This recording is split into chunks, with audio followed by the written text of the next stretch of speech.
দিয়ে খারাপ কাজ করা, সারাদিন খারাপ কাজ করার পরে কি কি ওয়াসওয়াসা দিল, কি কি খারাপ কাজ মানুষের মধ্যে ঘটালো। সন্ধ্যাবেলায় সব শয়তান এসে ইবলিসকে বয়ান শোনায়।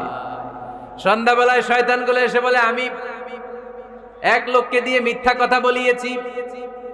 আরেক শয়তান বলে, আমি নামাজ কাজা করিয়েছি এক আল্লাহর বান্দাকে দিয়ে। আরেকজন বলে, আমি ওজনে কম দিয়েছি। আরেকজন বলে, আমি সুদের ব্যবসার মধ্যে টাকা লাগানোর ব্যবস্থা করে দিয়েছি। এক একজন এক একটা ওয়াসওয়াসা দিয়ে আল্লাহর মুমিন বান্দাদেরকে ধোঁকা দিয়েছে।